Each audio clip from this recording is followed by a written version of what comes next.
Hey everyone, welcome to this episode 12 of Heroic Nonsense, where we'll be checking out the very newly released Studio Series 86 Junkion Scrapheap, the third in the line of these Junkion motorcycles. Check out all the timestamps below for a bunch of different looks at the toy, from display ideas and toy reproductions of key movie scenes to stop motion transformations, the full Scrapheap review, and the How to Transform video. Let's jump right into the scrap fantastic world of the Junkions. First off, let's have a bit of fun. See if you can identify which scenes from the movie these shots reproduce. My personal favorite is the stop motion one we just saw, but let me know yours in the comment section. The Junkions had a few very focused scenes in the 86 movie, and I've tried to showcase a few of the unique, memorable ones. The great thing about this 86 series is that they keep pumping out 86 movie characters and are even doing some of the more background ones. That makes for some great display builds like I've shown here. I actually had a lot of fun creating these for this video, hoping they keep making more, including more of the Junkion motorcycles. So Scrapheap is the third Junkion Voyager class motorcycle using this general mold in the series. There have been a few slight changes from the previous two versions of Wreck-Gar and Junkheap, but overall it's essentially the same figure. I do like though that they keep updating different parts of the motorcycles and of course the heads to make each one unique in their own right. The figure is definitely solid, with very few gaps in bot mode, and there are nice interplays between the different colors that, again, make each Junkion figure unique. I'll note that the round gap in the lower arms is there because of the wheels for the bike mode, so not much they could reasonably do there to cover them up. And you mostly don't see the lower arm gaps where the fists ultimately hide because of the way the arms are positioned, which is good. Here's a close-up image of Scrapheap so you can see some of the detailing a bit better. There are at least 5 different colors used here with some nice accents. Overall, really great looking Junkion, which is authentic to the movie version, and I'll note here that this mold is used a lot in the movie for many of the generic Junkion scenes if you look closely. His face is nicely detailed and unique, also has that Junkion oddly shaped head, which again is in line with the movie designs but not too crazy, and is also reflective of their heads, which become part of the motorcycle handles and steering section. I also like that you can pose him in different positions. Here, he's bent at a knee and completely stable. You can also balance him on one foot because of the way he is built and the shape of his feet. Nice detailing as usual on the wheels with those accurate to form spikes, and unique to this character, a cool looking laser that fits nicely into his bike mode on the side so as not to make it seem out of place like some other toys. So overall, a great posable Junkion to add to your series with the hopes of them making even more.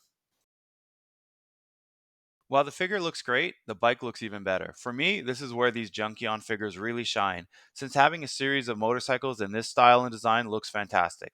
I love good transforming motorcycles, and these designs really capture the aesthetic of the Junkion bikes from the movie and generally as cool looking toys. You can see all the nice coloring throughout the bike, the new detailing around the motor and exhaust, as well as those very unique spikes sticking out at the wheels. While the other two Junkions have those for both the front and back wheels, Scrapheap only has in the front, which I think is cool and creates some diversity in the molds.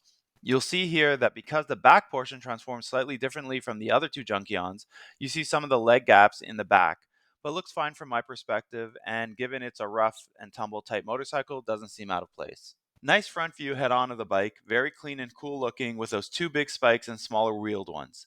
Wheels on all three Junkions move freely, and I've never had an issue with the wheels getting stuck in place. You can see a little more of the backside here, generally the same as the other bikes. Overall, everything on this bike is well proportioned and fits into place nicely so as not to awkwardly stick out from the bot form.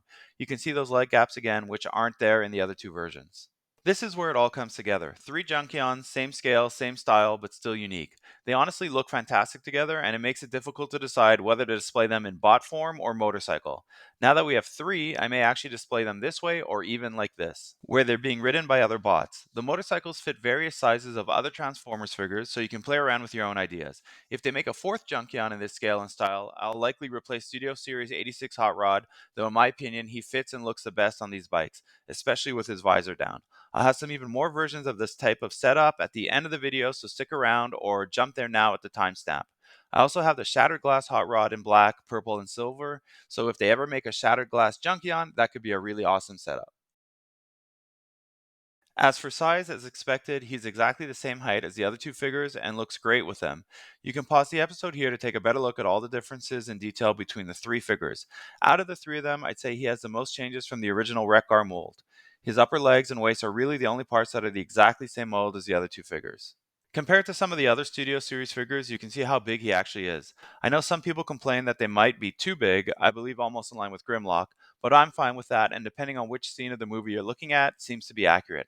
After all, they are Junkion motorcycles that are meant to be ridden by other Junkions or bots.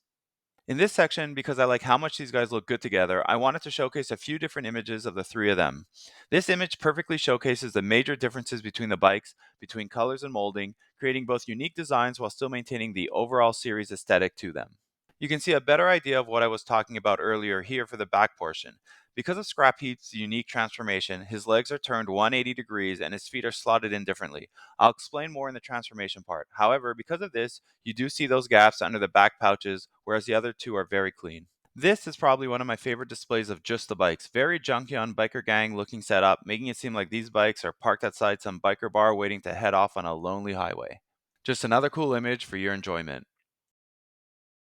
As far as the box art goes, there's a cool drawing of Scrapheap looking nice and menacing up against a standard Voyager box design. The side view has a full image of the front panel picture and the 86 cutout emblem, while the back has the typical figure and info we come to expect for this series. The other side is a close up of his facial features with the printed 86 design. The best part of these 86 Studio Series box designs is actually inside, where we get the relevant background scene reproduction that you can place your figure against. In this case, it's the planet Junkion with the scrap and junk scattered along the planet horizon, with a Junkion space cruiser coming in for a landing. In robot form, he fits well on the platform and against the backdrop. I took this great close up shot of him earlier, but wanted to show the full view against the backdrop here. A slightly closer look here with the Autobot Generations logo in the background. Not sure if I like that logo there. I think I would have preferred something more unique or nothing at all. The bike transformed is a bit too big for the display, but you can create this type of 3D pose, which looks pretty decent as well. Okay, let's transform him. Note there are a few embedded videos showcasing the differences between this transformation and the other two Voyager ones.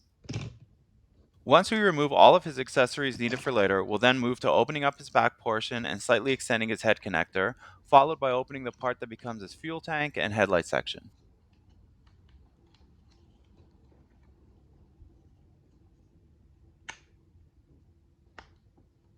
Heading back to the front, let's extend what becomes the seat of the bike by opening this section straight out at the hinges like so.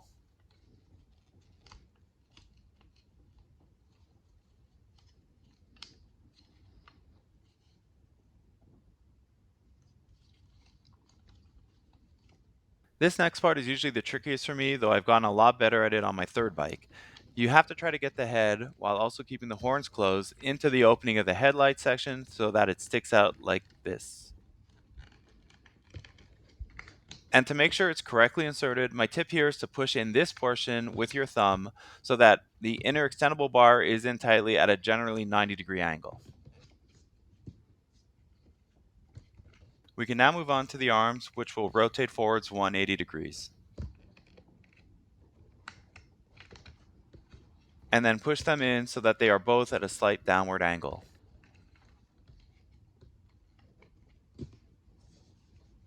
Followed by closing the fists and turning the lower arms so that the spikes are facing outwards.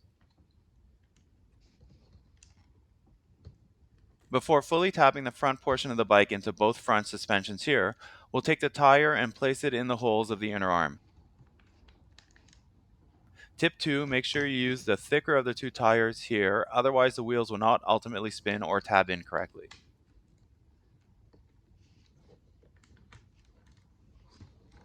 You can now finish up tabbing in the other suspension. And that's it for the front section of the motorcycle.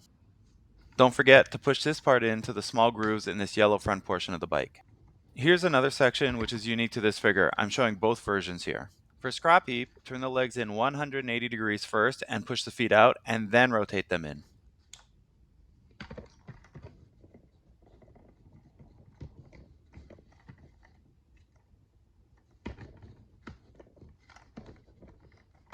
Tip number 3. I'd place the second tire in now, the thinner of the two, and lock into place as you will need to ultimately tab in the legs into the motor together.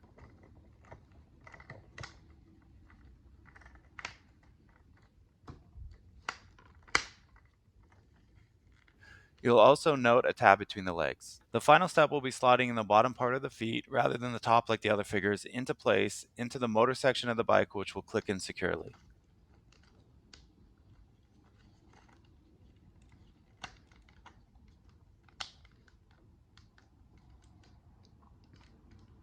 Just straighten everything out like this, and tabbing the laser on either side for the complete transformation of Scrapheap into his bike form.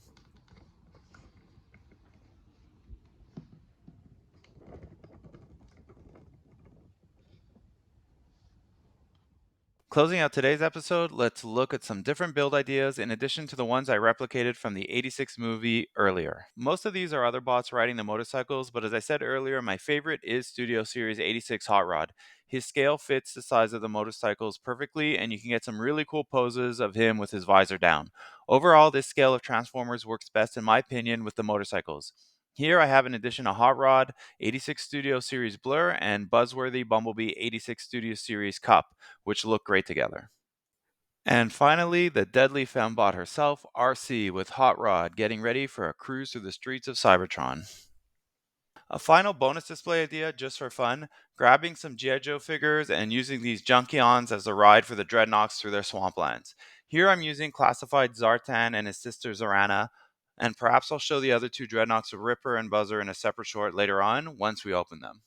And there you have it, Studio Series 86 Scrap Heap with his brothers in arms tearing up the screen. Hope you enjoyed this week's episode as I prepare for next week's, which I think will be a massive one. I do enjoy giving these hints. Hope to see you all next time.